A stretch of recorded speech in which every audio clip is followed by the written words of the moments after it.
Muchas gracias por acompañarnos en esta última sesión del Seminario Permanente del Departamento de Humanidades, última del 2023. Nos da muchísimo gusto presentar a Verónica de Valle porque conforma, obviamente, parte de la carrera de diseño y es nuestra primera presentación de trabajos de diseño en el contexto de este seminario. Así que nos enorgullece muchísimo y nos da muchísimo gusto que esto sea el inicio de una larga amistad. Verónica, sabemos que es profesora de la universidad nuestra de UDESA y también investigadora dentro de nuestra universidad, también lo es de la FADU e investigadora independiente del CONICET. Dirige la sección estética del Instituto de Arte Americano de la FADU y desde el 2021 es directora del doctorado de la FADU en la UBA. Ha publicado muchos textos y artículos de especialidades, tanto en revistas nacionales como internacionales, y marco dos de sus producciones. Una es un texto coeditado con Marina Garone Gravier, Diseño Latinoamericano, 10 miradas a una historia en construcción, que lo publicó en el 2020, y otro texto muy importante se llama Pensar el diseño del 2021. Muchísimas gracias por aceptar nuestra propuesta y adelante. Bueno, lo primero es agradecerles el espacio, el interés, que ustedes han hecho un tiempo para estar aquí. Y bueno, iniciar esta aventura de explicar un poco cómo llegamos al diseño. Eso es un poco la propuesta. No es tanto partir del diseño, sino ver cómo llegamos al diseño. Y en ese sentido,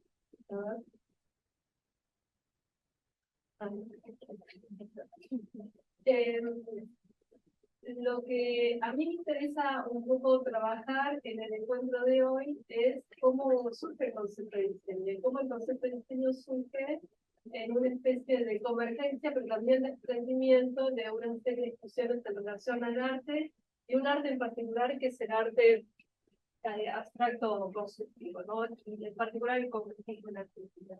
Entonces, si tuviésemos que establecer como un lugar de inicio para el concepto de diseño en la Argentina, y esto es un punto interesante, ¿no?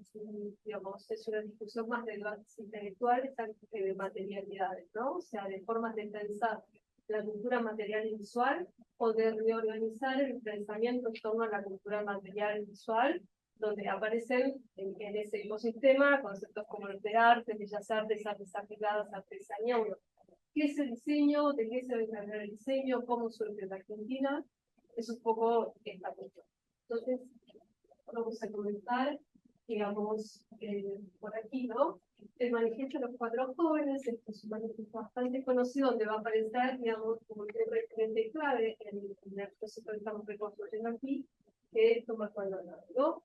Estos cuatro jóvenes que provienen de una enseñanza tradicional de las academias de las bellas artes en la Argentina, en un determinado momento, digamos, hartos, según ellos, de la enseñanza academicista y tradicional, y, digamos, de la figuración, lo que deciden es romper con esa enseñanza, se van a hacer las escuelas y inician una vanguardia que después se va a terminar llamando arte concreto y arte concreto y dimensional. Tiene una serie de episodios emblemáticos, uno de estos es este manifiesto.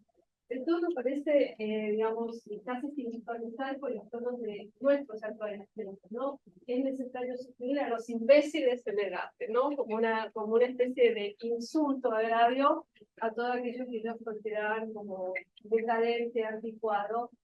Y ¿por qué me interesa detenerme aquí en particular? Me interesa mucho la figura de Tomás Maldonado. Si bien yo trato no hacer girar todo, digamos, el recorrido en torno a él, sí es interesante, digamos, una serie de características que notar su pensamiento y sobre todo su acción como intelectual, que es ubicarse en una arena internacional de discusión de entrada, y proyectar discusión, poner como interlocutores también figuras internacionales, ¿no? Entonces, este es el primer texto que va a hacer. Y además tienen un momento de quiebre que es ahí, digamos, el periodo de la Segunda Guerra Mundial, ¿sí? Y lo que va a ser después la posguerra, Y eso también va a permitir que se rearmen una serie de redes de pensadores, de artistas y de arquitectos que se van a dar de una manera muy particular, sobre todo en Argentina y en Brasil, ¿verdad? Que van a ser como dos países receptores de estas corrientes de intelectuales y de arquitectos y artistas que vienen muchos de ellos con, digamos, enrolados en movimientos de izquierda, en el comunismo, en el socialismo, en el anarquismo, y también muchos de ellos judíos que vienen escapando de la Segunda Guerra y del nazismo, ¿sí? Esta característica del pensamiento internacionalista va a acompañar y va a ser una especie de las marcas, de marca de agua de esta primera vanguardia y también de el inicio de lo que ya podemos empezar a desarrollar aquí, que es el pensamiento proyectual en la Argentina, ¿no? O sea, esa idea de, bueno, una concepción universalista de la producción, ¿sí? Universalista que también implica una concepción inclusiva y democrática. La transición que a mí me interesa marcar es el punto que ellos perciben como el límite del arte, ¿no? La vanguardia tiene un límite, que es continuar con debates estéticos, ¿sí?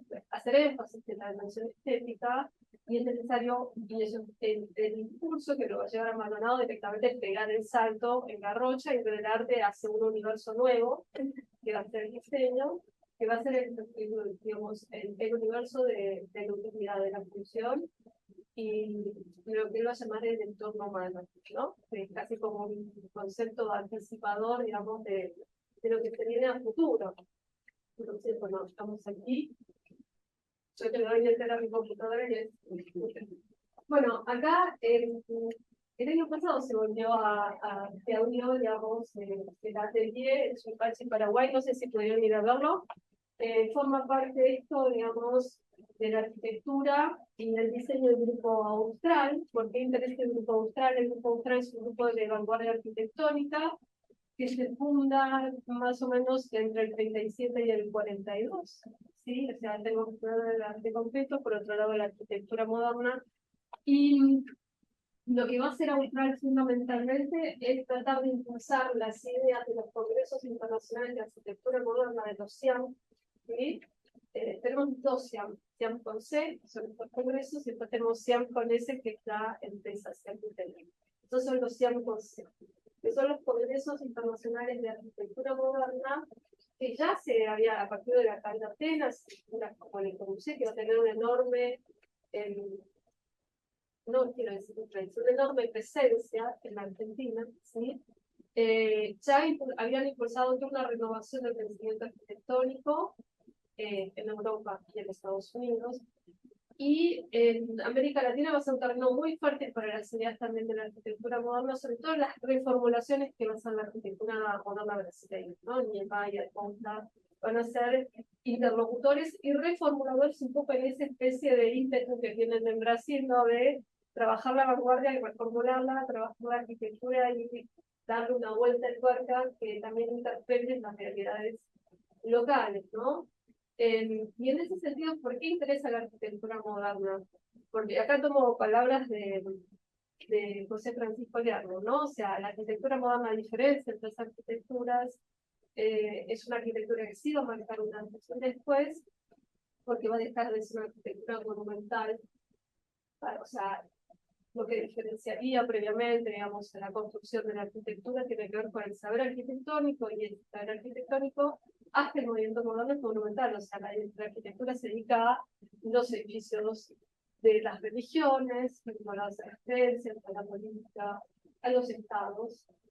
Y a partir del movimiento moderno aparece esta conciencia de la necesidad, y obviamente sociedad de masas mediáticas, que decirme la necesidad de que la arquitectura resuelva los problemas de la habitabilidad de la población. Entonces ahí aparece la arquitectura social, que no es la arquitectura para la gente más humilde, sino la arquitectura pensada como un hecho social, como una, y viene de la mano del urbanismo, como una manera de resolver los problemas de la habitabilidad. Entonces, por un lado, de dejar de vertebrar el término estético, digamos, la cultura material, y por otro lado, la idea de producir objetos, y acá lo copio a un libro maravilloso donde para mí uno de los enormes referentes de este tema, que es Alejandro Cristiani, Producir objetos para transformar el mundo, es ahí un poco esta doble convergencia de lo ofrecer el diseño, ¿no? O sea, es una reorganización de la cultura material y visual. Eso se va a cristalizar claramente en los años 60-70, pero el recorrido que les propongo hacer aquí tiene que ver con cómo se van tejiendo esas, lo podemos ya decir, redes, ¿no? De arquitectos, artistas, industriales, universidades, fondos y sobre todo, algo poco conocido y para mí un factor clave en este proceso, que son las publicaciones, ¿no? Un factor clave. Y vamos a ver por qué. Yo me suelo cansar hablando, así que si tienen preguntas para hacerme en los comentarios, yo se los agradezco, me pueden interrumpir las veces que consideren. Discutir, bueno, lo que les parece, ¿no? Porque la verdad que me voy quedando sin voz y voy por la segunda pantalla. Tengo una pregunta para ti. Sí, sí. Porque hiciste referencia al carácter universalista, cosmopolita, Sí, digamos, sí. las actividades de poder. Sí.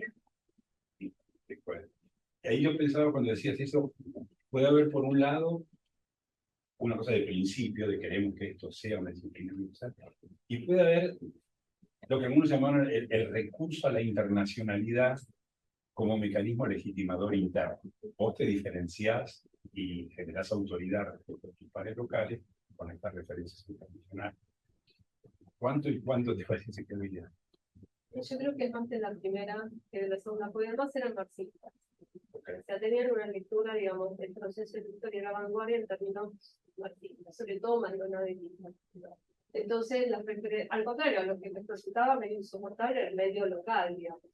Había un rechazo de plano a la pintura tradicional, a la pintura considerada, y en general a cualquier pintura que tuviera, digamos, que trabajara, no sé, para, digamos, que representara la naturaleza, que representara la realidad social. O sea, van a rechazar a los muralistas, van a rechazar a Berni, van a rechazar a todos los artistas que habían sido ya considerados académicos. Pero es un debate intelectual y biológico también. Pero la formación de redes, las publicaciones afuera, hay un uso de eso ahora también para autoridad adentro. Sí, en realidad ellos menos se cortan y no son bien recibidos. O sea, al principio, sobre todo los artistas concretos, Juan Pérez contaba que la mayoría de las exposiciones terminaban medio, bueno, arreglamos este problema afuera, o sea, así era, venir afuera a resolver este debate técnico. Digamos, no se dan con Silvia, por favor. No, que además coincide con el peronismo. Claro, exactamente. Ese es otro punto. Entonces, el rechazo de ellos es un rechazo también, digamos, al régimen, pero no se llama el régimen, ¿no? Y además, bueno, les tocó, qué sé yo, como ministro de Cultura y organizé, a lo cual, bueno, estaba medio regalada, digamos, ¿no? O sea, era fácil de oponerse, pero era soltar una, digamos, una adhesión a una concepción de la historia, a una concepción de la vanguardia internacional. A mí me gusta decir que mientras las ciencias sociales se quedan, nacen con programas más conservadores, el diseño nace con un programa de índole revolucionario, ¿no? Esta idea de objetos realmente para transformar el mundo, de democratizadores, el derecho a la belleza, el derecho a la accesibilidad, que los objetos no sean portadores de diferencias de clase, de estilo, de época, sino que sean absolutamente cercanos al uso y a las necesidades de la población para los años 2030. Bueno, ya está. La revolución es por aquí, ¿no? O sea, un poco, y eso es un poco la enseñanza de la ciudadanía en particular. Bueno, acá tenemos el grupo de los artistas concretos, bastante construidos. Claro, bueno, había, sí, por supuesto, claro, pero tiene una enorme artista, pero bueno, en esta foto no está. Esta es la primera exposición de cosas de convención. Después, digamos, van a haber una serie de derivas entre movimiento de convención y movimiento Madrid, pero lo que necesitamos saber es un poco el tipo de producciones que vemos que se incluyen, por ejemplo, en la línea del medio sí, ¿no? O sea, esta experimentación con el color, con la forma y con los elementos que van a ser considerados puramente, digamos, plásticos, ¿no? Van a rechazar, digamos, cualquier forma que no pertenezca al universo de referencia, al universo de la clase. Y un punto muy importante es que como vanguardia también van a adherir a lo que la filosofía de esta vanguardia propone, que es este proyecto de síntesis de las artes, ¿no? Entonces hay como una especie de relación muy cercana con la arquitectura y con la escultura, porque la idea es justamente que esta síntesis de las artes lo que empiezan luego es a habitar espacios. Y hay una serie de cambios conceptuales mientras la arquitectura deja de pensar en términos de interior y exterior y de espacio, también los artistas van a empezar a pensar en términos de plano, de color, de movimiento, ¿no? Esos van a ser después los elementos que van a fundar una materia como visión, que va a ser agregada a los elementos de la arquitectura moderna, pero es la base de las morfologías. Esa es la base de nuestra morfología, ¿no? O sea, estamos frente a la construcción de un piso en común, un suelo en común muy fértil. Bueno, hablando de arquitectura moderna argentina, acá tenemos Ernesto Williams, ¿sí? La casa del puente conocida ahora está en un proceso raro, ¿no? Se terminó de restaurar, pero todavía no se abrió al público. Es una visita obligada en Mar del Plata. Yo tuve el otro día el privilegio de estar ahí, uno de los profesores. Y bueno, Amancio Williams forma parte de la vanguardia arquitectónica argentina y de este grupo austral que les comenté. Es un autor que no escribe mucho, sí, dibuja mucho, tiene un montón de croquis y trabajos ahí de creador. Luis Müller, que trabaja en la producción de Amancio Williams. Y es interesante porque, por ejemplo, es uno de los vínculos directos con Le Corbusier. Yo les había comentado, digamos, esta red austral que denominan Vierno Nietzsche-Piurka, se vertebra sobre, digamos, un conjunto de arquitectos de vanguardia argentinos que tempranamente contactan a Le Corbusier.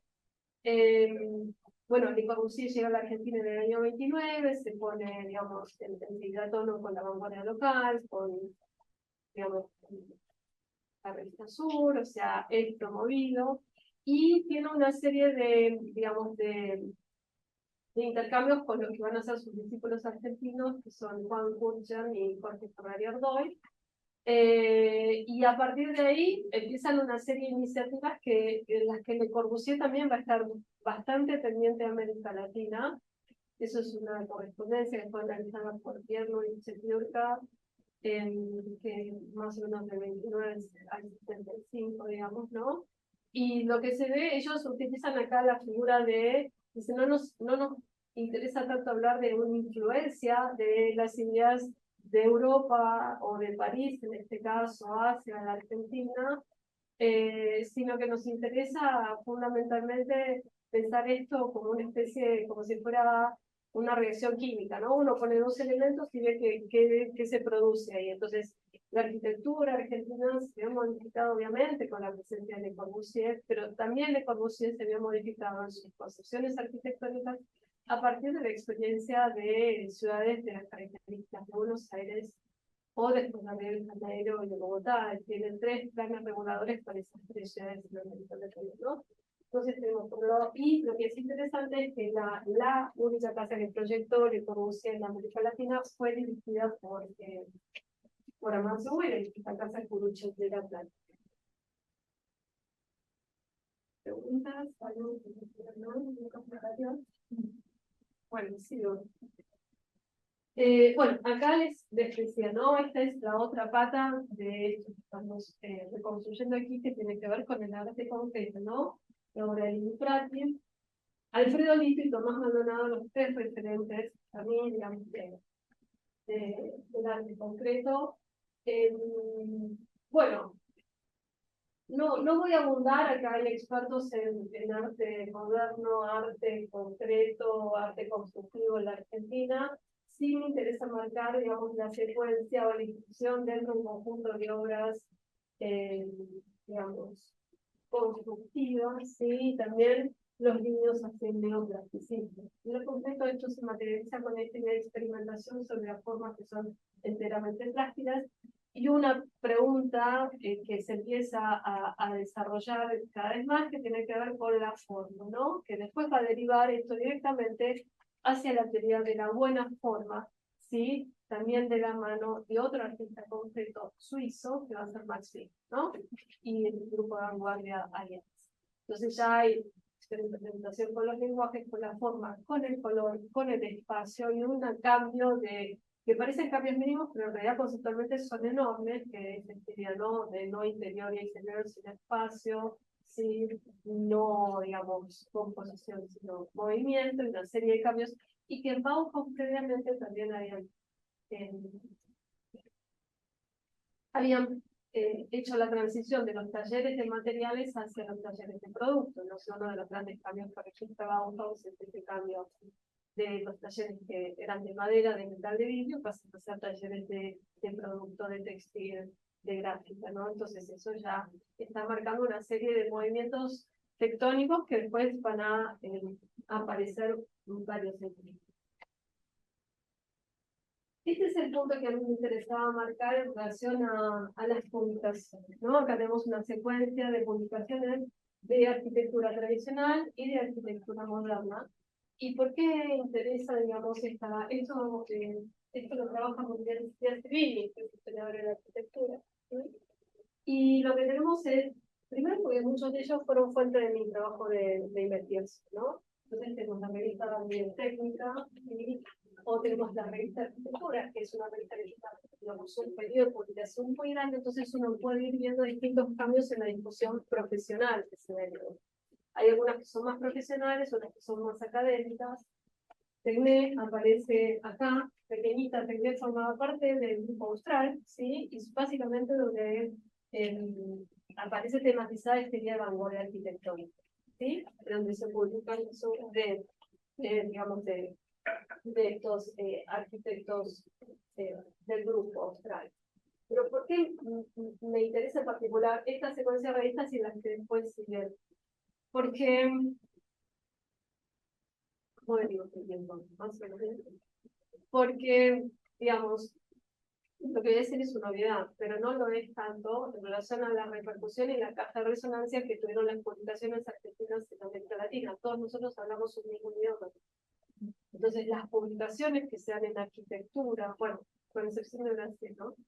Las publicaciones que se dan en arquitectura, como las publicaciones que después se van a ver en el diseño, van a integrar las bibliotecas de las primeras carreras de diseño del mundo hispanoparlante, ¿no? O sea, se enseñaba diseño, arquitectura, con publicaciones hechas en Buenos Aires, en Barcelona, sobre todo durante el franquismo. Y acá empieza un poco esa idea, digamos, de que estos proyectos estén, digamos, sostenidos por proyectos editoriales donde se producen estos debates, ¿no? Que son el lugar donde estos debates se vuelven, digamos, se los nombra explícitamente.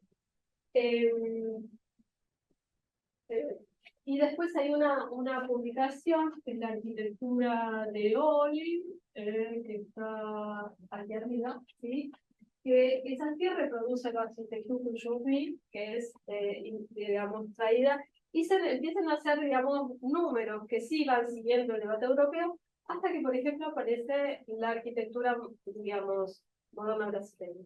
Y ese número va a ser un número parteaguas, que va a indicar un momento en el cual Argentina y Brasil se empiezan a mirar, ¿no? O sea, esto lo trabaja muy bien María García, ¿no? En la historia de arte abstracto en Brasil.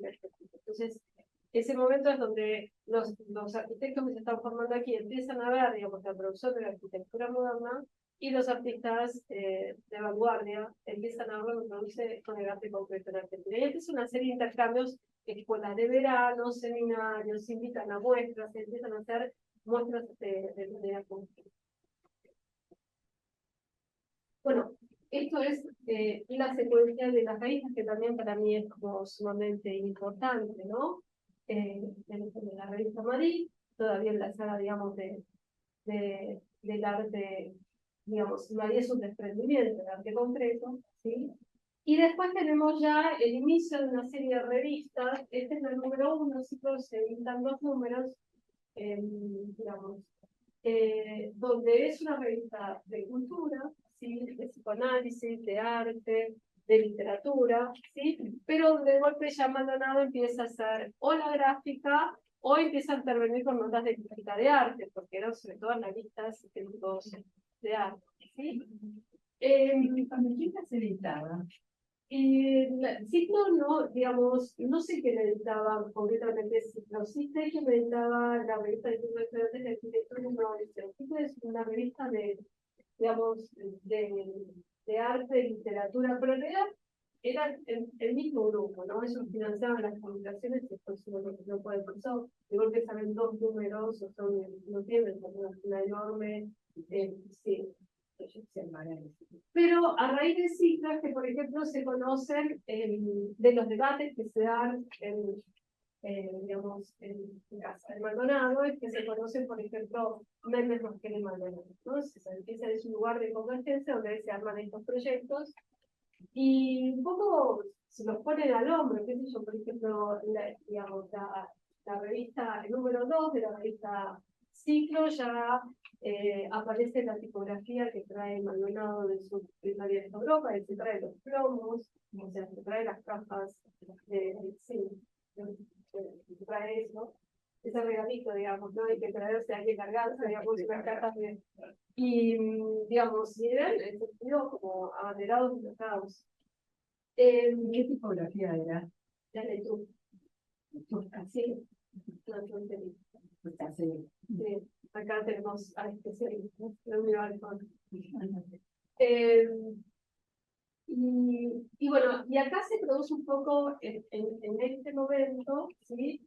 Entre el año 47 y el 48-49, y lo digo así porque yo estaba segura que se había producido en el año 48, pero me lo resultó mi fuente, que era Maldonado mismo, me conoció en el 47, de Europa. Se va a Europa a conocer, digamos, en forma directa, ¿sí? El arte concreto.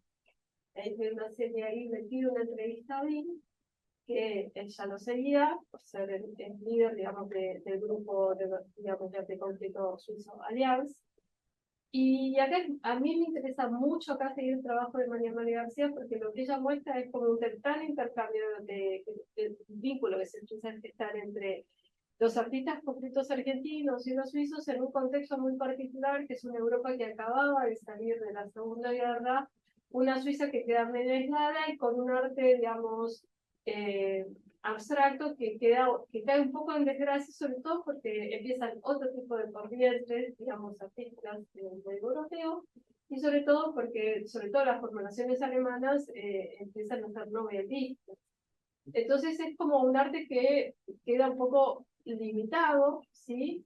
Y aparecen Pietro María Bardi y Tomás Maldonado presentándose ante Maxwell diciendo nos interesa su trabajo, queremos hacer una muestra de su obra en América Latina, ¿no? Así empieza todo el intercambio. Lo curioso, que es una anécdota que a mí me resultó muy enternecedora, es que cuando Maldonado lo va a ver a Bill, a Europa, le pide una entrevista y Bill, bueno,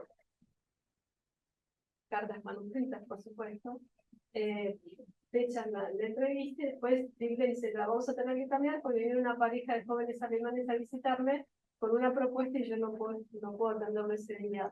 Maldonado dice, yo no puedo cambiar la fecha porque no voy a Italia. Entonces me dice, bueno, si no le molesta, usted puede integrar la entrevista, vamos a hablar en francés para que usted no se queda afuera. Y bueno, la entrevista en la que participa Maldonado es la entrevista entre Bill, digamos, y Otaige de Lescott, donde le llevan a Bill la propuesta de la creación de la continuación de Bauhaus, que eso es como increíble, o sea, increíble que eso haya sucedido de esa manera. Y a partir de este contacto es que empieza un intercambio diario entre Maxwell y Maldonado y se empieza a pensar en esta muestra, digamos, de Bill que fuera una parte en Argentina, o como primero en Argentina y luego en Brasil, o al revés. Y justamente por las restricciones que pone el peronismo, hice una serie de dificultades burocráticas que en realidad eran porque no eran bien vistos como, digamos, por su adhesión. Bueno, ya los habían echado por esa época los hinchas del Partido Comunista en el 48, pero ya habían quedado cercados por las comunistas. Entonces, hay una serie de obstáculos que impiden la realización de esa muestra, y la muestra se hace en el año 51, digamos, ¿no? En Brasil. Bueno, ¿por qué interesa esto? Porque a partir digamos, de este intercambio con Maldonado, se empiezan a gestar una serie de proyectos. Uno es esa muestra, el segundo es un proyecto editorial. Y acá tenemos también a Tomás Gonda, es, digamos, un proyecto para los laboratorios Gador. Gonda es un artista que empieza a trabajar en gráfica, ¿sí? Y que después va a integrar el conjunto de profesores que se va a ir a la escuela de un muy amigo de Maldonado, ¿sí? También de formación, digamos, en arte de vanguardia. Y, digamos, vamos a empezar a encontrar una serie de recurrencias en la producción, digamos, de esta gráfica tan cercana al arte concreto, no tan cercana al arte concreto. Entonces, por ejemplo, estamos hablando de un mismo grupo, ¿no? De arquitectos y de artistas concretos. Entonces tenemos ya algunas producciones ya gráficas, ¿no? Se fundan en el año 52 a partir de este conjunto de arquitectos y artistas que se reúnen en la casa de Maldonado, ¿sí? A producir la revista Al Arte Bate, vinculados a la arquitectura moderna, el arte moderno y el marxismo, ¿sí? Y se empiezan a producir una serie de iniciativas. Una de ellas es la agencia de policía Axis, ¿sí? Para la misma época, Méndez Mosquera, que era muy joven, ¿sí? Va a rediseñar el símbolo de, digamos, de Ediciones Infinito. Después va a ser su editorial, ¿sí? De hereda de, creo que es Rey Pastor, ¿sí? Era una editorial de matemáticas, que después se amplía el universo de la arquitectura y el diseño. Y bueno, después están los trabajos de Maldonado como gráfico, también muy amigo de los grupos de los músicos dodecafónicos, ¿sí? Y lo que vemos como último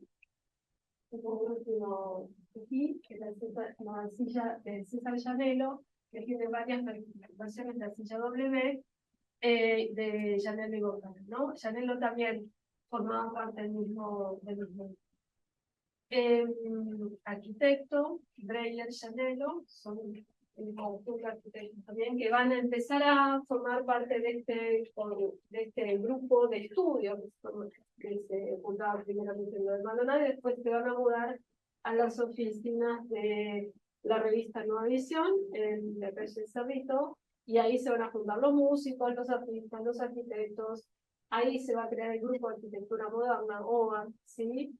Y la particularidad que tienen es que todos ellos de alguna manera hacen una trayectoria institucional, o sea, no pertenecen a las instituciones de conservación de arte ni de la arquitectura en términos, trabajan como arquitectos, pero digamos, y tienen algunos, sobre todo los que están estudiando arquitectura, para esa época tienen una especie de doble vida, o sea, estudian arquitectura en términos de Beaux-Arts, en las facultades, y desarrollan, digamos, trabajan para arquitectos modernos como Amancio Williams, ¿sí? Que es el caso, por ejemplo, de Horacio Pando, que se formó con Amancio Williams, de forma paralela en el estudio, ¿no? O sea, entonces tienen como una doble vida. Bueno, hablando bueno, este es un puente muy conocido, este puente de San Llanelo, ¿sí? Y acá al fondo estamos viendo cómo lo mudaron, lo sacaron, historias decía del peronismo mediante. El puente puede un poco retratar la historia de ese vínculo con el Estado peronista, ¿no? También. Ese puente es una maravilla. Y la figura de César Llanelo por el diseño es una figura clave porque es el ideólogo de la primera carrera de diseño que se funda en la Universidad Nacional de Cuyo en el año 58. Él y Juárez Bocara, ¿sí? En realidad no la funda él, pero es el ideólogo, ¿no? Se van a vivir a Mendoza y se llevan se llevan la producción de sillas, la producción de vajillas, y también una serie de proyectos intelectuales.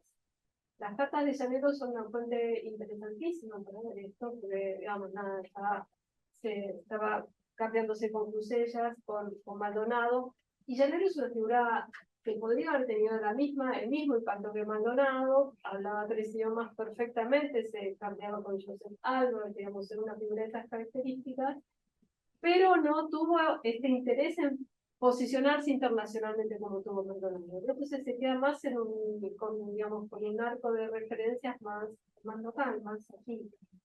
Pero es una figura importantísima para el ingenio. Perdón, dijiste la pasada algo de la relación del puente y el peronismo que se me escapó. Sí, bueno, Alfon, contala por favor que la leíste ayer. Resulta que ese puente no está originalmente plazado donde está hoy, porque formaba parte de una conmemoración de los 50 años de la Revolución de Mayo de 50.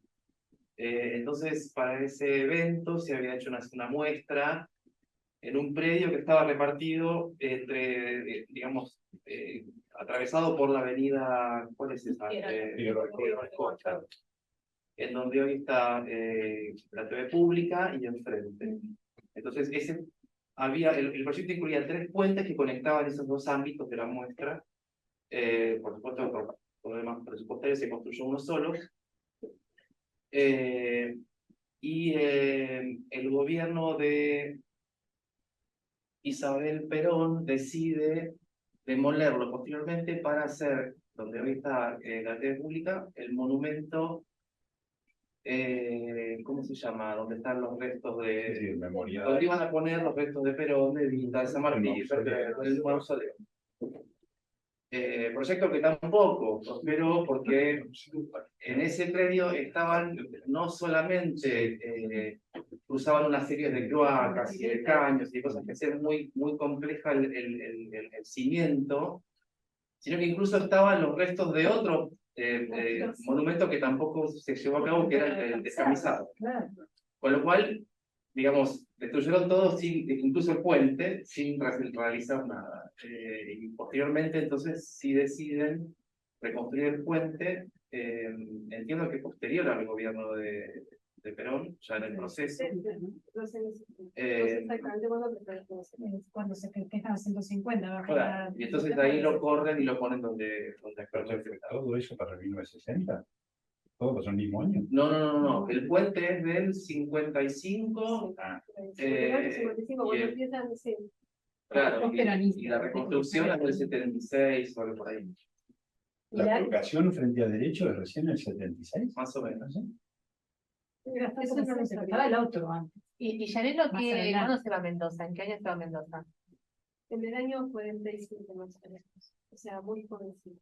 Pero el desarrollo de Y Corvo no, yo pensaba que Corvo había sido en Mendoza, claro, justo con la locación de los yacimientos ahí en San Rafael y con la localidad de contexto, pero sí la W es previa. Sí, porque de hecho Colvo me parece que lo que hace justamente es sacar tierra de Mendoza. Sí, con la mirada de contexto, de San Rafael. Sí. Colvo es una Marca. sí, es una marca de vajilla. De la mujer de Llanero. Exactamente. Bueno, y eso también es re interesante, ¿no? Porque estamos hablando de la mujer de Llanelo, imaginando que los corvos son Llanelo, y no, son Bocara. Son de él, claro. Son De ella. Son de ella, pero ella también quedó reinvisibilizada en la historia del diseño. La mayoría de las arquitectas, bueno, Bueno, ahora Lili Pratt también. También. sí, bueno, el libro dice, sí, totalmente. Sí. Y también es de Llanelo la Asociación Amigos del Museo Nacional de Bellas Artes, que está mirando estrictamente la Facultad de Derecho, pero no sé de qué año es. Lo que, a ver, hablando de Llanero, lo que tenemos acá es la presencia de Llanero en Mendoza, ¿no? Que para, digamos, la Feria de las Américas, lo que va a hacer es proyectar y producir una serie de pabellones de países, de lo que se llama arquitectura efímera, y el que hizo todo lo que es la identidad visual de la Feria de América va a ser Maldonado. El parque. Sí. Exactamente. Ahora creo que se está por reconstruir, está en el proceso de reconstrucción. No, si el único que quedó en pie lo tiene el gimnasio la policía en Mendoza. El único que está en pie es uno curvo. Sí, el 27. El 27, el pabellón 27 es el gimnasio de. Es el gimnasio de la policía. Por eso tenía un juego de música y Sí, colores. sí, sí. Uno de los antecedentes del audiovisual. Sí, Pero, y para esta Feria de las Américas, ¿cómo? Porque es un hito re importante Sí, y muy temprano también para nosotros. ¿Cómo fue? ¿Tenemos idea de cómo fue la organización de esto? Eso De trabaja cómo... mucho Gustavo Quiroga, sí, está el libro de la sí, Feria de las Américas. efectivamente. Lo que sí es interesante es porque son esta serie de proyectos que se dan, digamos, durante el peronismo, digamos, ¿sí? Que arranca el proyecto antes y empiezan con todas estas discusiones, bueno, nada, permisos burocráticos, administrativos, cuánto el Estado financia. Entonces, muchas de las cosas que se proyectaron no se pudieron hacer. Pero perdón, pero ahí, ayer hablábamos de esas ambigüedades del peronismo, donde te corrían de un lado y te llamaban por el otro. Esto es como bastante curioso eso, ¿no? Esto lo hizo el peronismo, esta feria. Impresionante. Exactamente. Bueno, Perón se dio cuenta de la importancia de incorporar las tendencias Se más repetía, se volvió a dar cuenta. Claro, tuvo que salir a buscar financiación externa, a partir Claro. del 53, dijo, yo no puedo salir a buscar financiación externa mostrando como la gran producción artística, las pampas, los ranchos, Claro. los gauchos. Tengo que asociarme a esto. Y así fue. Las 150 años, perdón, Sí, Lía, por favor. la concesión de 150 años no, antes, en el 54, hubo una gran muestra en el Bellas Artes, en donde por primera vez fueron incluidos los artistas concretos, todavía bajo el peronismo, que en el 49 habían sido catalogados del oprobio del arte. Sí, Claro. Y ahí Claro. Claro, estaba Máximo Anisevich, no sé, que estaba en el 54. Sí. No sé. Era un trato con la iglesia, una ley un poco incorporada, la quema de la iglesia, en el 53. Entonces, ahí podés sumar Claro. otras Bueno, Y hablando de esta idea, digamos, de proyectos rechazados por el peronismo y después reincorporados también, lo que pasa es que ahí hay también algunas figuras que son interesantes. Una de las figuras que explican un poco cómo el peronismo también recupera algunos proyectos. Una de esas figuras es Ignacio Quiroga, ¿no? Que hace más grandes mecenas, ¿sí? Y esto lo contaba Bortagray, me parece una anécdota medio chistosa, pero es así, efectivamente lo llaman a Pirovano a su empresa de interiores para comprar el despacho de Perón, y va Pirovano él a tomar las medidas, ¿no? Que era muy amigo de todo este grupo, sobre todo los artistas concretos, y bueno, según Bortagaray, le vende el proyecto de diseño argentino a Perón. Entonces se abre dentro de la Secretaría de Cultura de la Nación una oficina de diseño argentino que solamente estaban ellos, digamos, no estaba Bortagaray, estaba Maldonado. ¿Sí? ¿Y el CIDI cuándo nace? No, después. Después. Deciden hacer después. ¿Y tiene estos antecedentes de esta oficina de...? La oficina fue una oficina, Casuística. no pasó nada. No pasa nada. No pasó absolutamente nada en la oficina. Pero sí es interesante mostrar esto. O sea, que cuando venía la cosa con retórica industrialista, ahí se mostraba, ¿no? O sea, bueno, así, por un lado le cierro las muestras, pero por otro lado, bueno, y otro claro. Y lo nombra director del Museo de Arte Decorativo. Claro, también, efectivamente. Por eso la primera colección de diseño argentino está alojada en el museo. Bueno, en realidad está la colección Pirovano. Una pregunta técnica, dijiste que el puente era una maravilla. ¿Y por qué es una maravilla? Pero porque hay alguna explicación. Porque A mí me gusta, pero no tengo ninguna explicación. Que evita toda la cuestión, digamos, es casi como una lámina invisible, digamos, ¿no? Uno no puede creer, digamos, que eso, que Satanás, digamos, que parece tan endeble, sea un puente y digamos, tenga la función de un puente. Y es un Sí, también del diseño moderno, la modernidad. Y la llegada cero al piso, o sea, la lógica de cómo genera ese arco, en cambio de que vos subas, cruces, o sea, el típico medio rectángulo, para decirlo de alguna manera, La pesquera, decís, como Tal cual, esa cosa. el grado cero al llegar al piso. Un mito de una hora. Exactamente, La sección que tiene, porque Sí, la es sección plano que por tiene. arriba y abajo hace una curvatura. Todo el lateral, digamos, esa forma hace que todo el lateral se haga como una lista, que ahora está mal, justo hablábamos ayer, que la manera en la que está pintado, le quita un poco esa sutileza de la forma, que es tan interesante cuando se ve solo en concreto, que es una lista muy perfecta que hace la curvatura. Y aparte la pintura opaca también, digamos, la propuesta arquitectónica. Sí. Es un recurso formal que después es usado, no sé, en iPhone, por ejemplo, una cosa así de dar la sensación de libertad.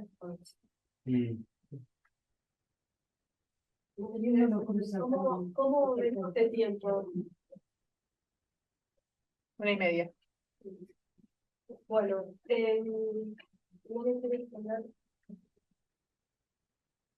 lo que tenemos aquí es un esquema que muestra las relaciones, estas primeras relaciones que les comentaba, que tienen que ver con cómo se van armando las redes. No sé, por ejemplo, en relación a César Llanero y a Colette Concara, ¿no? La relación con Ignacio Peruano, ¿sí? Con la Secretaría de Cultura de la Nación, y con la Casa de Interiores Cortes. Maldonado ya se había ido a la escuela de Ulm, sí, para conocer o está en proceso, que era Maldonado, entonces en contacto con Mansfield, que viene en el año 54. Pero a través de Maldonado tiene contacto con Maxfield.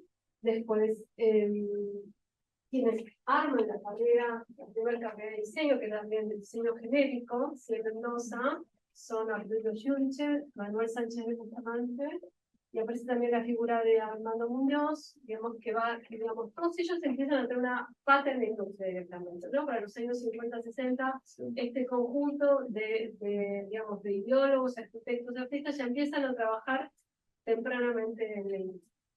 Y tenemos a las figuras, digamos, de la arquitectura que habíamos hecho referencia, a Amancio Williams como referencia local y a Ernesto Rogers, Nathan Rogers, que es un arquitecto urbanista que es editor de la revista Domus, que viene de inmediata posguerra a la Argentina y es una de las personas que sobre todo va a tejer estos vínculos ¿no? Y por otro lado, lo que les comentaba, la conformación del grupo de arquitectura moderna, donde tenemos todas las figuras que antes algunos de ellos habían integrado la vanguardia arquitectónica, ¿no? Vero, ¿y por qué nace en Artes en un Cuyo con estos referentes? En realidad nace en el rectorado, en el seno del rectorado. Y después la llevan a Artes. Exactamente, pero nace en el seno del rectorado. ¿No? Era un proyecto que le dan cabida en el seno del rectorado.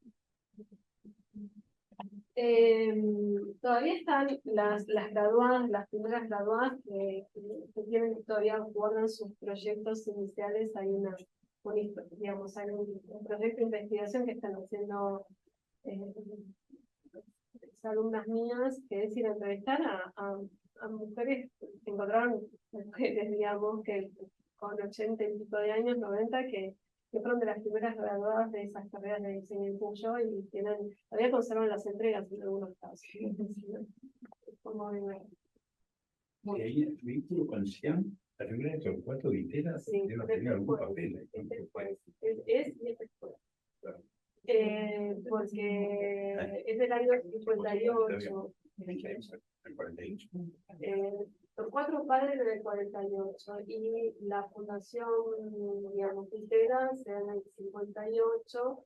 Es interesante porque son convocados algunos de estos arquitectos y gráficos, pero también son convocados otros. Por ejemplo, Juan Carlos Vitela, que no viene de esta red, viene de otro nivel. Bueno, les comentaba, producto de este intercambio. Bueno, parece que Miranda está levantando la mano. Miranda, claro. Miranda líder. ¿Y lo podemos escuchar? Sí. Hola, Miranda. Hola, ¿qué tal? Estaba siguiendo la charla, está muy buena. Gracias, aprendí un montón. Quería hacer una pregunta que tiene que ver con esta situación, con esto de Cuyo. Si vos exploraste la presencia de exiliados del fascismo y las conexiones con todo esto, porque bueno, Cuyo fue como una universidad importante de recepción de exiliados, por ejemplo, Claudio Sánchez Albornoz, bueno, para poner un nombre, ¿no? Y había artistas también, había presencia de algunos alemanes, como Karl Becker, etcétera, que venían del ámbito del arte. Y capaz que hay algo ahí que tiene que ver bueno, con redes o con dramas que vienen del periodo anterior, de los 30, ¿no?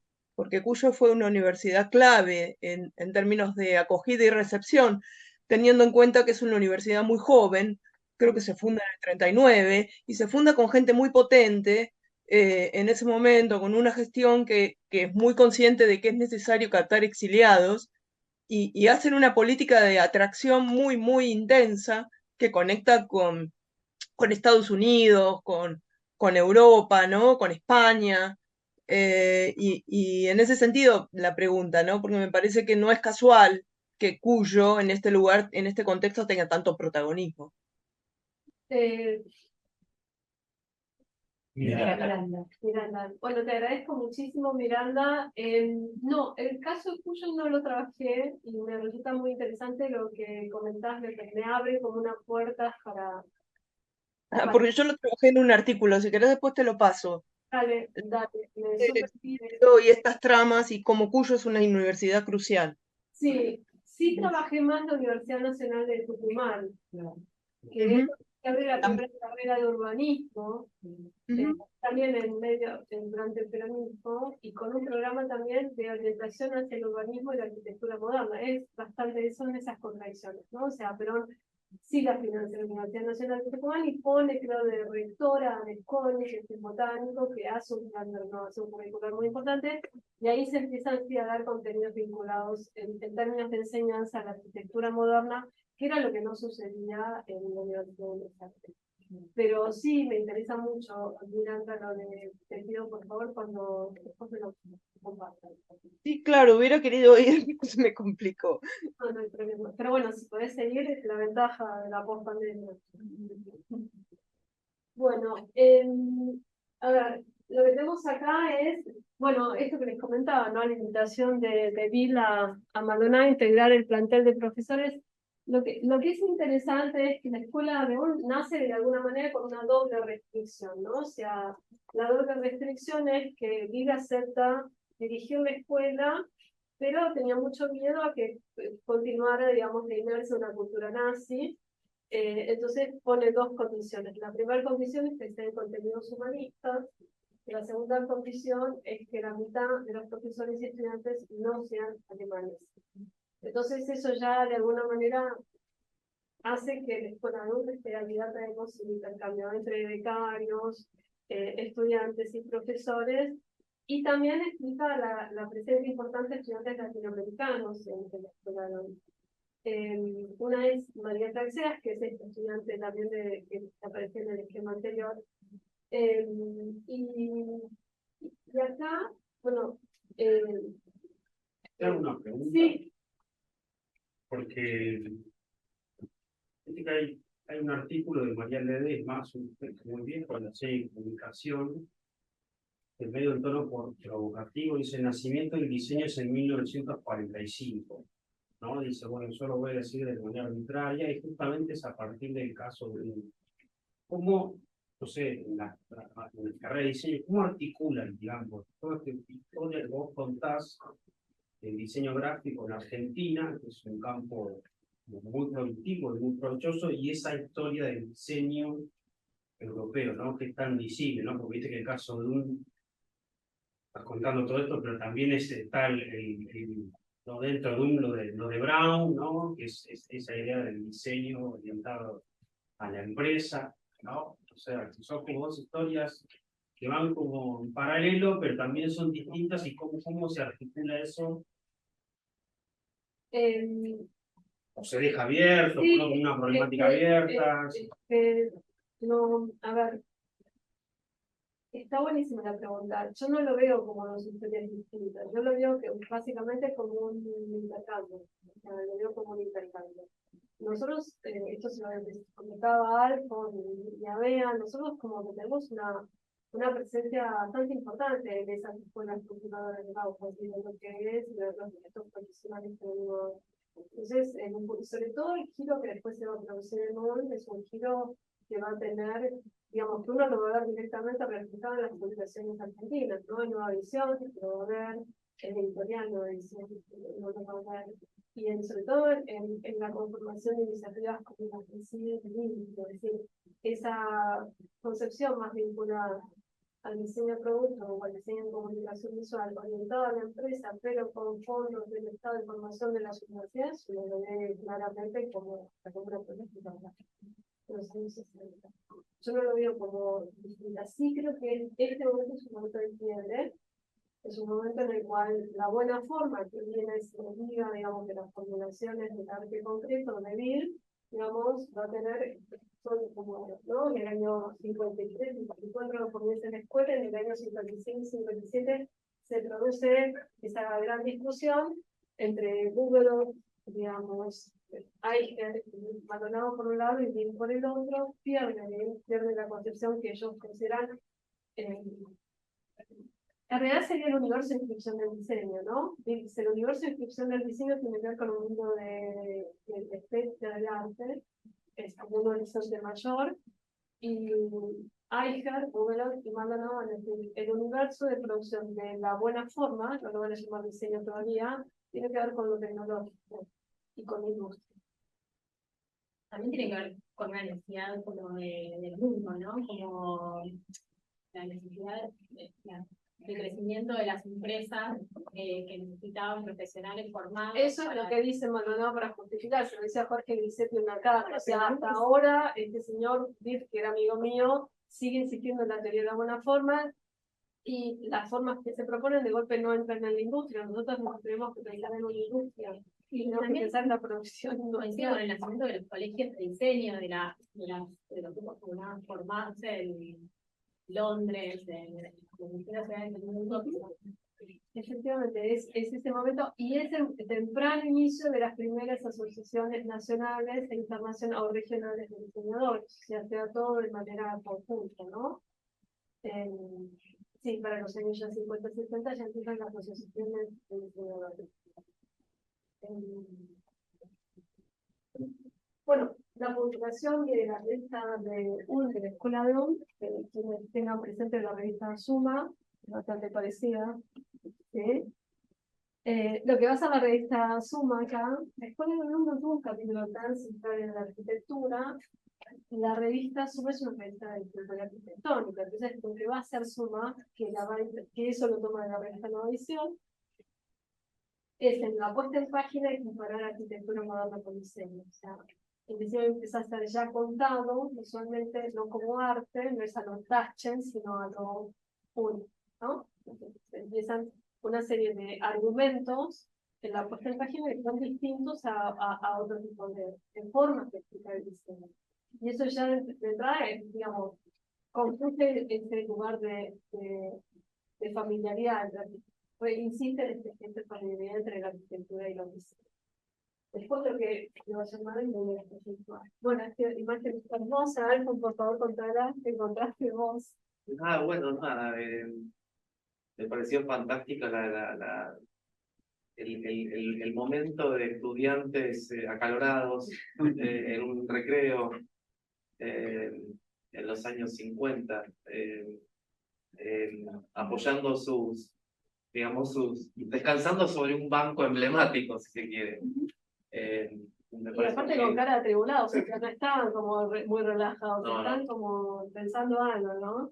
Sí, a ver, si yo lo tengo que comparar también con lo que pasaba en ese momento, es también dejar de lado como el diseñador que te inspira, que está solo trabajando en un lugar y que de pronto aparece un producto que después va a ver cómo lo fabrica, a una mirada de el trabajo en equipo, la complejidad, el entendimiento de cómo llevamos eso a la producción. Y ese es un poco este momento de esta discusión entre la mirada de Bill o la mirada de Maldonado. Acá Llavera tomó partido. Yo lo tengo muy explícito. Bueno, efectivamente.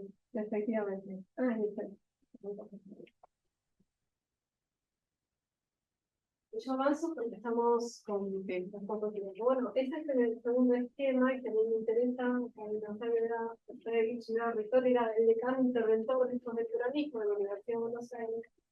Pero acá tenemos esto que me interesa marcar, ¿no? Así como está la red austral, podemos también establecer una equiparación entre la red nueva visión o visión, ¿sí?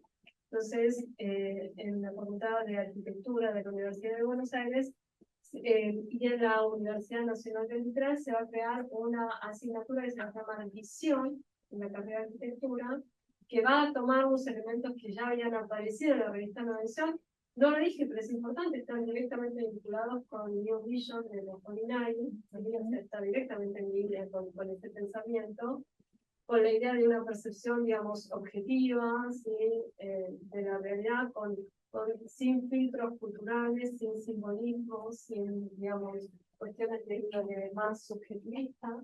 Rechazan esa idea que también había estado presente en la Bauhaus y, digamos, toman el concepto de Nueva Visión para fundar la revista Nueva Visión, que se edita entre el 51 y el 57. La materia visión va a comenzar en el año 56-57 en la Universidad Nacional del Litoral, y lo que tenemos acá es, bueno, tenemos todo un conjunto de referencias, ¿no? Por un lado, los congresos de arquitectura moderna con la figura de Le Corbusier, que aparece mucho en la revista Nueva Visión, ¿sí? El Instituto de Arquitectura y Urbanismo de la Universidad Nacional de Tucumán, bueno, con figuras que habían pertenecido a la vanguardia arquitectónica austral, ¿sí? Después tenemos los profesores y digamos que se van a hacer cargo de esta primera edición de la materia visión, Gastón Breyer, ¿sí?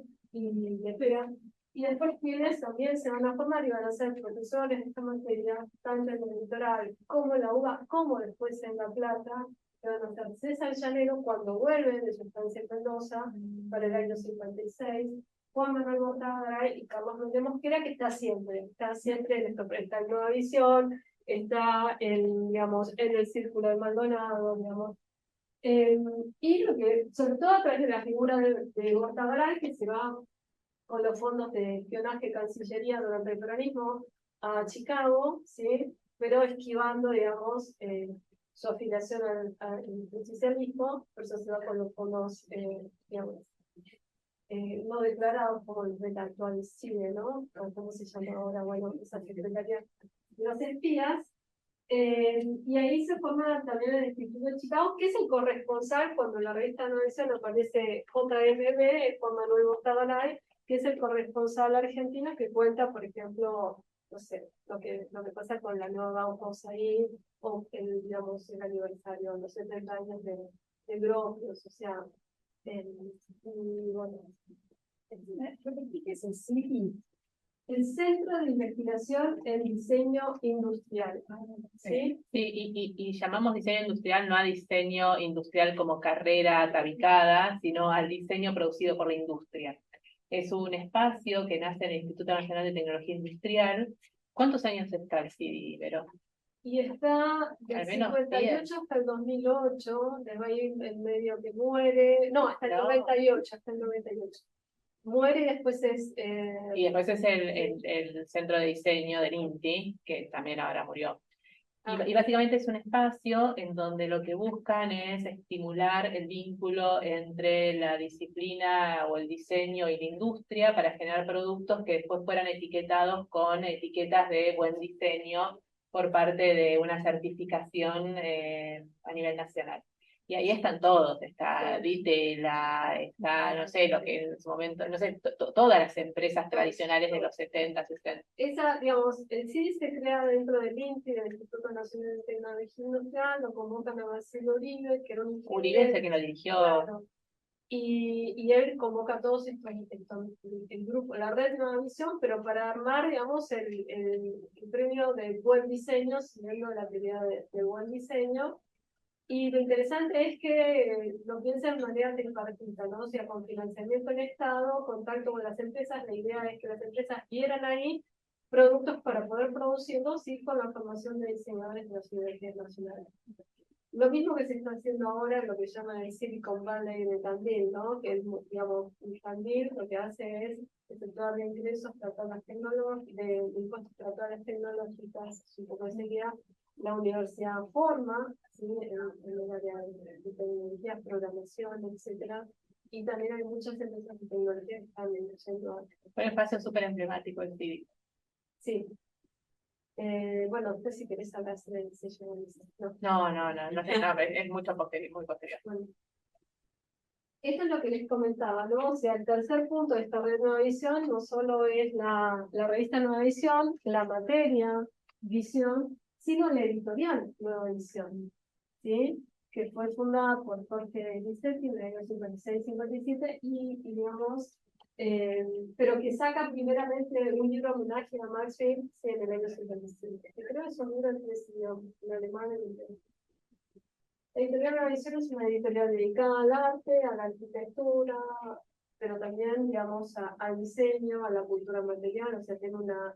Y es esta editorial que les comentaba que los profesores en Barcelona, nosotros estudiamos arquitectura con los libros de Nueva Visión, o sea, es una editorial, una impacto de trascendencia también con el, digamos, el capital digamos, de editar en castellano para un continente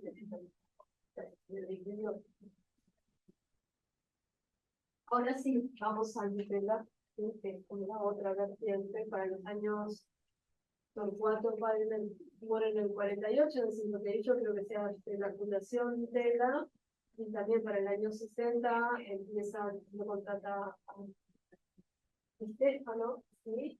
Y se empieza a armar el Instituto de Nutella, y bueno, con sus tres centros.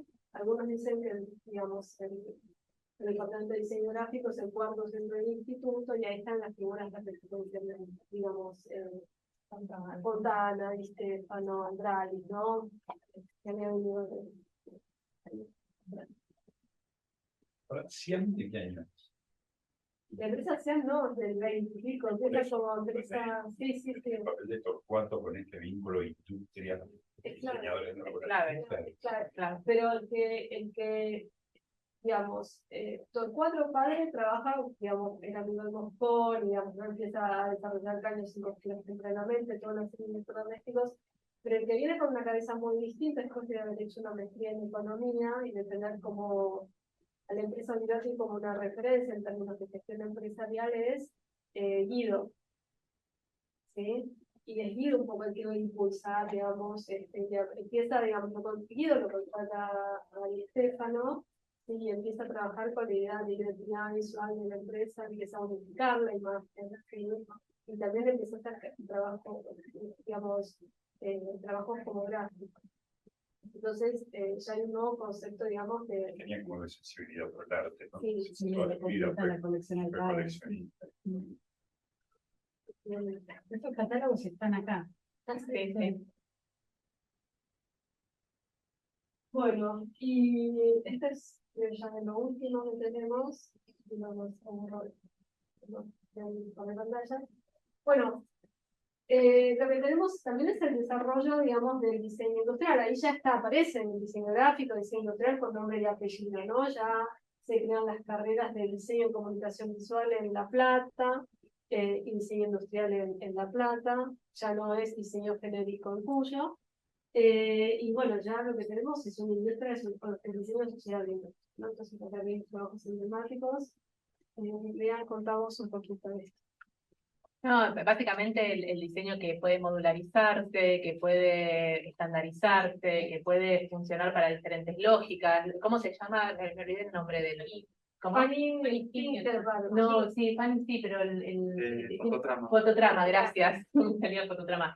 Y básicamente entender al diseño como un sistema que pueda adaptarse, que pueda ser flexible, que pueda entender las diferentes situaciones. Digo, empieza a estar como la función, la adaptabilidad, y sobre todo también la posibilidad de que haya una industria atrás que lo fabrique, ¿no? Fototrama marcó un hito en la lógica de cómo el diseño también se puede convertir en un vínculo con la arquitectura. Fototrama tenía también toda esta situación de ser espacialidad. Bueno, eso es una peluquería. Tal cual. Sobre la calle Callao, creo que queda, ¿no? La fachada de la peluquería. En la exposición de Malva estaba Fototrama, estaba esta pieza de Fototrama. Estaba reproducida. Exactamente, espectacular. La peluquería se llama Eros Pelados Peinados. No, pero si te fijas, te falta la N. Si pones la anterior, abajo a la derecha, te falta la N. Pero parece pelado. Parece que dijera pelado porque falta la N. A ver.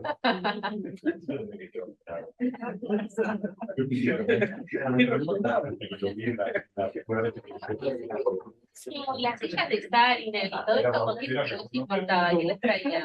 Anterior forma, ¿no? Sí, claro, es anterior forma. Tenía su producción local, con diseñadores locales, pero que también trabajaba. Bueno, con- es y fue una manera de- lo que señala acá, también Claro. el comienzo de internacionalización de algunas marcas y de empresas, y para la misma época, por ejemplo, hay empresas con anterior forma que toman la licencia de los muebles no, que eran los muebles que Claro. conocían, Y que hoy en día todavía los tiene. Exacto. Otros moldes de la biblioteca y de forma.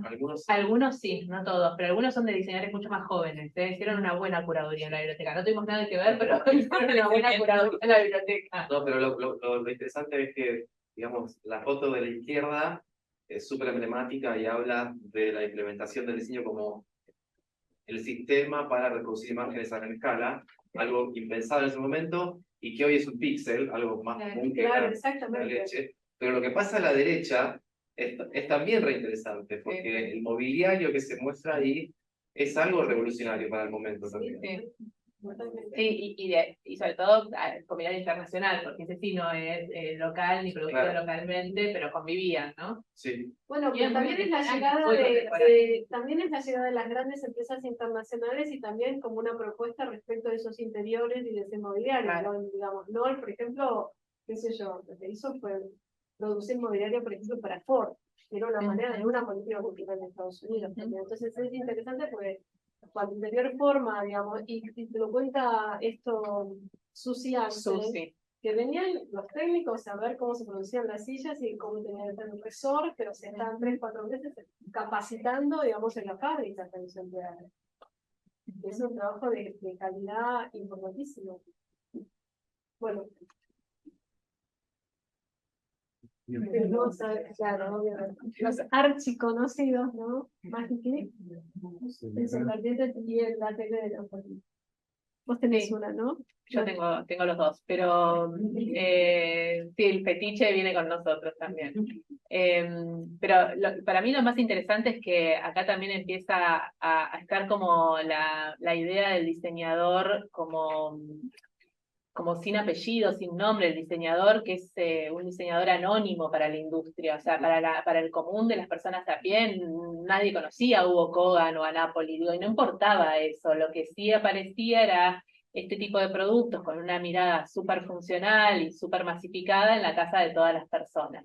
Y esa mirada del diseño es la que nos marcó a muchos de los que nos formamos en una mirada más industrialista del diseño. Luego eso se reconvirtió bastante en los 90 y podemos acelerar algunas décadas para adelante, pero digo, y hoy la mirada de vuelta tiene que ver con este diseño que es un diseño más de equipos, un diseño más transversal, un diseño que no tiene una persona por arriba de otras y que la construcción del diseño es una construcción más colectiva y con otros, en donde es más difícil entender de quién es el copyright de eso. Es una idea muy de las vanguardias. Efectivamente. Y a mí lo que me parece alucinante también es el modo en cual se anticipa esta idea de, bueno, la nueva edición se va a tener que encargar del entorno humano y se encarga del entorno humano. Y ahora podríamos agregar de entornos digitales, ¿no? No son analógicos, sino digitales, todo lo que tiene que ver con interacciones creadas digamos, por la digitalidad, ¿no? O de las necesidades de las personas, y andás a ver si es incluso la invisibilidad de que exista ese entorno, ¿no? O sea, como la no generación de un entorno. La inmaterialidad, gracias. Sí, para mí es lindo lo del ecosistema artificial. Bueno, yo estoy medio sentida porque acá en la última, yo les dije que no quería hacer personalismo, pero no puedo. Así que, a ver, un poco. No, sí me interesa marcar la serie de libros que se van a editar luego de la experiencia de Maldonado Null, y a partir de ahí, sobre todo en esto, ¿no? Esperanza Perpetual, y que creo que se llama Medio Ambiente y Biología, traducción no tiene nada que ver la traducción, donde aparece ya directamente el término proyectualidad definido, ¿no? Ahí Maldonado define qué es la proyectualidad y sobre el diseño forma parte de un universo de referencias que podemos llamar proyectual, ¿sí? Y donde trabaja, bueno, su hipótesis que se va a desarrollar en el segundo de considerado, que es este origen moderno del diseño, de la cultura de masa, ¿sí? Que una cosa es hablar de cultura material y otra cosa es hablar de diseño. Y sí me interesa marcar otros dos libros que son muy importantes. Vanguardia y Racionalidad, un ensayo que discute con Humberto Eco a propósito del iconismo, ¿no? Ese es un texto bastante, qué tipo de, digamos, cómo aparece la percepción humana, si la percepción cuánto tiene el fisiológico, cuánto mediación cultural, es una discusión que está en los años 70. Y este libro que para mí es extraordinario, es una compilación que Maldonado hace sobre este debate, ¿no? Técnica y cultura, el debate alemán entre Bismarck y Weimar, ¿sí? Y trabaja todos los géneros referentes en relación al pensamiento sobre la técnica en Alemania, y en el prólogo, en la creación del ensayo, digamos, preliminar, y dice algo así como en este conjunto de autores yo pensé si tenía que incluir o no a los autores nazis. Estuve tentado a no incluirlos por nazis. Pero bueno, como soy, te debo a la honestidad intelectual, los incluyo al advirtiendo al lector que son nazis.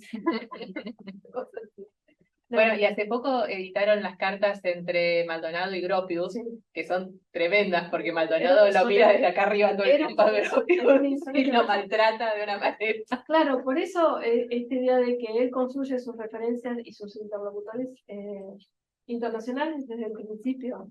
Sí. Desde el principio. Creo que con esto estamos. Sí. Bueno, nosotros los siguientes textos, ¿sí? Poner siempre algunas cuestiones de la farmacología. Este es un texto muy interesante, es una serie de conferencias donde cuestiona sobre todo las cuestiones textualistas de la arquitectura, ¿no? O sea, a partir de algunos debates vinculados, digamos, la crisis de la perspectiva moderna en la arquitectura, Maldonado se pregunta qué tan vigente es la perspectiva moderna, ¿sí? Entre a lo que pues se llamó, digamos, visiones postmodernas o de crisis de los conceptos modernos en el mundo del proyecto y rechaza absolutamente la visión textualista.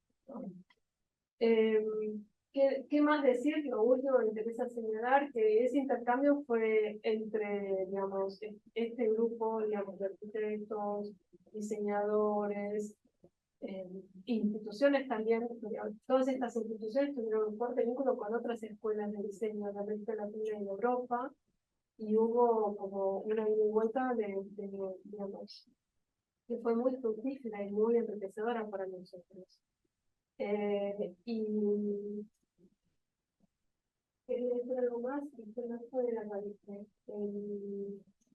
No, señalar que hay como una especie de, que incluso en los momentos más tremendos, digamos, de la historia del país, este intercambio continúa, ¿no? Continúa, o sea, continúa en temas de, o de proyectos, o de, bueno, de ideas para cuando el mal clima, digamos, pasa con Llanero en los años 70, con correspondencia con Crusellas, y pasa con Maldonado, con Méndez Mosquera durante la dictadura, ¿no? O sea, es esta percepción, hay un fuerte interés, digamos, en la reconstrucción del campo del diseño cuando esto aparece amenazado. En general tenía que ver con dictaduras, ¿no? Cuando, por ejemplo, se demora el proyecto de creación de la carrera de diseño en la FADU, 3 veces tuvo como digamos, 3 veces, no, digamos, como tuvo 3 proyectos, simplemente el tercero se bueno, no digo más. Bueno.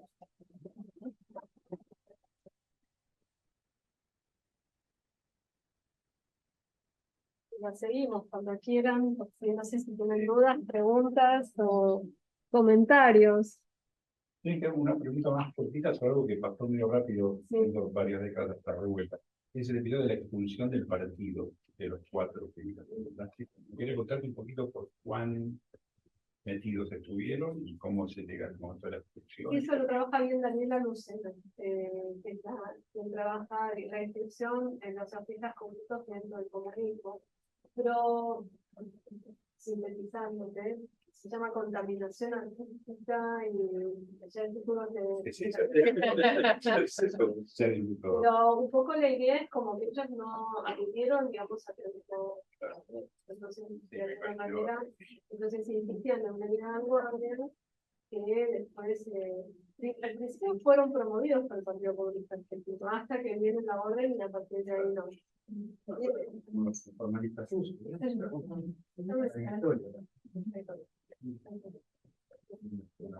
Y hay también una serie de debates con intelectuales italianos que están en contra. Pero bueno, digamos, lo que es interesante es que Maldonado, si bien es expulsado y, digamos, del Partido Comunista y después fue, digamos, rechazado por el peronismo, nunca dejó de decir que era, digamos, que tiene una visión materialista. Hasta el diseño industrial reconsiderado habla de la relación entre fuerzas fronteras y relaciones de producción de los años 70. Sigue teniendo una visión. 70. Traducción del 91, pero... ¿Muere en el 91? No, muere antes de la pandemia. Sí, que...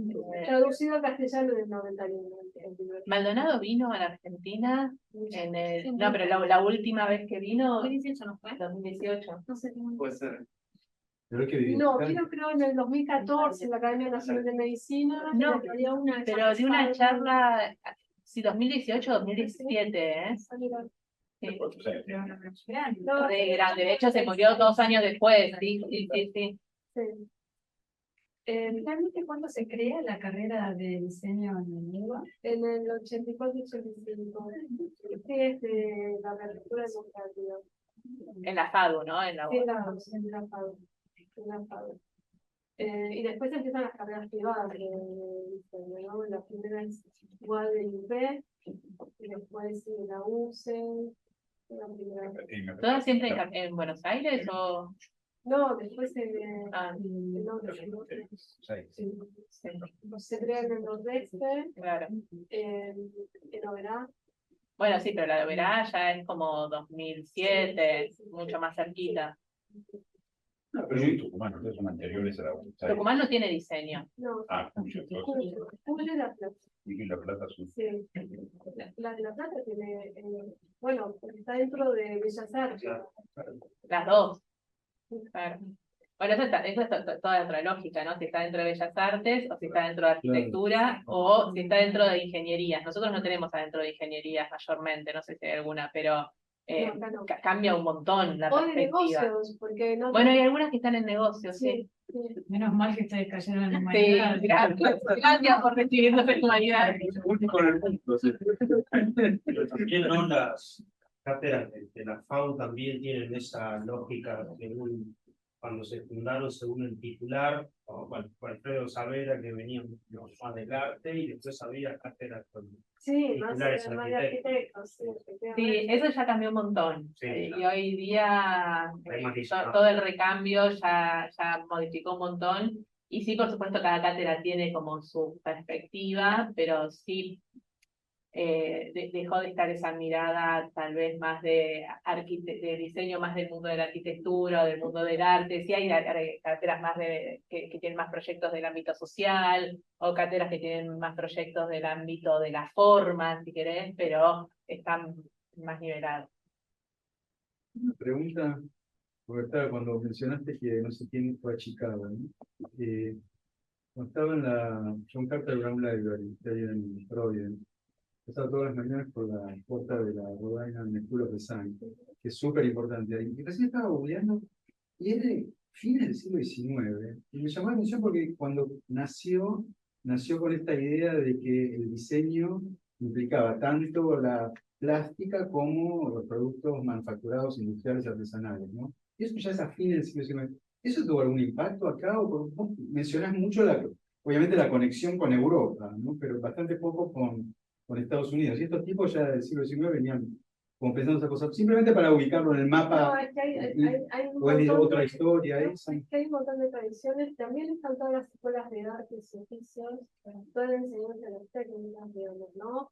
Todo lo que tiene que ver con, por ejemplo, la escuela Gutenberg, que tiene que ver con sistemas de edición, que viene de otra.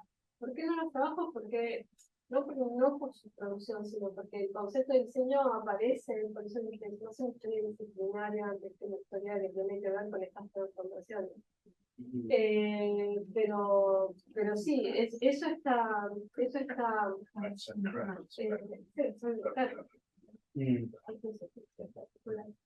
Y de golpe, esa presencia, digamos, sobre todo en la escuela Gutenberg, es muy importante en Argentina. Pero se me ocurre que de golpe hay otros países que tienen esa tradición más exacerbada, más presente. Uno de esos países es Chile, ¿sí? Y Colombia también, ¿no? Lo que el diseño aparece como una derivación de estas discusiones cuando aparece un profesor que viene de Bauhaus o no está en contacto. Entonces hay una transformación en el diseño. La escuela, no recuerdo el nombre, o Escuela de Artes y Oficios de Chile, ¿sí? Se iba a recuperar toda esta idea del trabajo manual, de los oficios, y también trataba de hacer conjunto con algunas vinculadas a concepciones de la educación, del mejoramiento de la condición ciudadana a través de digamos, este cambio de mentalidad, digamos. Y las producciones son muy interesantes, pero lo que yo trabajé en particular es cómo se va desde esta idea de la cultura material con este diseño que termina derivando en la idea del proyecto trayectoria. Entonces, como tomo otro aspecto. Sí, otra cosa. De todas maneras, hay trabajos de investigación sobre eso. Uno de ellos es de Andrea Gerwitz en Argentina. Sandra Fiel también trabaja. Y bueno, digamos, hay toda una discusión que para mí es muy interesante respecto a si se puede hablar de diseño sin que aparezca el concepto de diseño, o si en realidad no se puede pensar en la existencia de diseño hasta que no hay, digamos, un principio ordenador de espacio. ¿No? Es un poco de debate abierto.